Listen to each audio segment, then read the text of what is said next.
Rënja e papunësisë në nivelin 8.8% në vitin 2024 sipas të dhënave të Instat, për ekspertët e ekonomisë është rezultati i gjallërimit të tregut të punës në vend.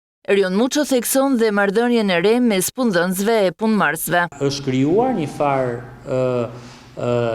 aktivizimi të punojësve për të kërkuar të drejtat e tyre lidhur me deklarimin e plotë të pagës.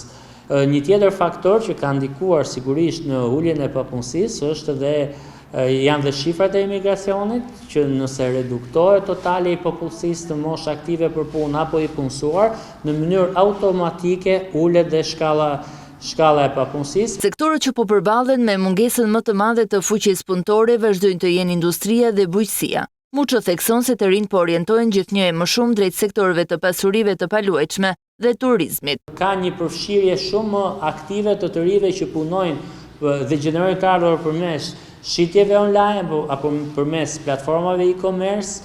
4.1% e personave jo ekonomikisht aktiv, sipas Instat klasifikohen të dekurajuar për të gjetur një punë, çka për ekspertin Muço lidhet me disa faktorë. Nuk preferojnë të bëjnë punën që janë në nivelin e formimit që kanë, apo që ofrojnë kushte pune dhe pak, jo fort joshtë apo atraktive për ta, dhe shumica prej tyre ose jetojnë përmes remitancave nga të afërm jashtë, ose shfrytëzojnë rezerva që kanë fituar. Ekspertët theksojnë nevojën e politikave mbështetëse dhe subvencioneve për të rinjt për t'i përafruar ata me tregun e punës. Do duhet të jenë një zgjidhje adekuate, sidomos për të rinj talente që të mund të arrijnë të aktivizohen tregun e punës.